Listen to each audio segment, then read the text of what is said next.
नमस्कार, one India Hindi में आपका स्वागत है। वित्त मंत्री निर्मला सीतारमण 20 लाख करोड़ रुपए के आर्थिक पैकेज से जुड़ी पांचवी और आखिरी चरण की घोषणाएं रविवार को की।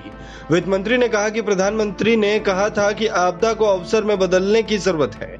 उसी के मुताबिक ये आर्थिक पैकेज तैयार किया गया है। उन्होंने कहा कि इस पैकेज में लैंड, लेबर, लॉ, लिक्विडिटी पर जोर दिया गया है।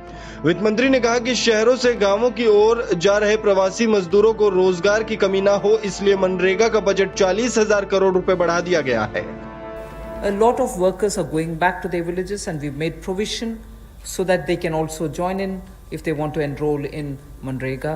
So government will now allocate an additional 40,000 crores. माननीय प्रधानमंत्री जी ने जहां प्रवासी मजदूरों को अनाज देने के लिए चिंता की, वापस जाने के लिए ट्रेन का 85% तक खर्चा केंद्र सरकार ने उठाया, रास्ते में अनाज राशन भी दिया, खाने की व्यवस्था भी की।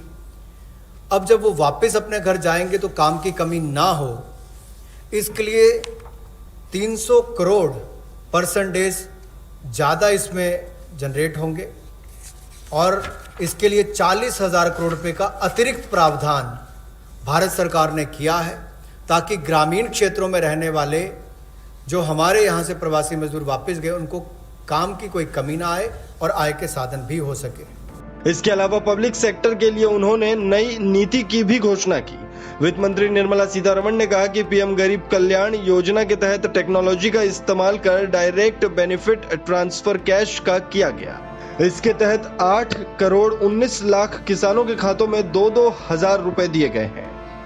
वित्त मंत्री निर्मला सीतारमण ने कहा कि इसके अलावा देश के 20 करोड़ जनधन खातों में डायरेक्ट बेनिफिट ट्रांसफर के जरिए 500-500 रुपए भेजे गए। उज्ज्वला योजना के तहत 6 करोड़ 81 लाख रसोई गैस धारकों को मुफ्त सिलेंडर दिया गया। इसके अलावा 2 करोड़ 20 लाख निर्माण मजदूरों को सीधे उनके खाते में पैसे दिए गए। वित्त मंत्री ने कहा कि मजदूरों को उनके गृह राज्यों तक पहुंचाने के लिए 85% खर्च केंद्र सरकार दे रही है। मजदूरों को ट्रेनों में खाना दिया जा रहा है। इस खबर में फिलहाल इतना ही। तमाम अपडेट्स के लिए बने रहिए वन इंडिया के साथ।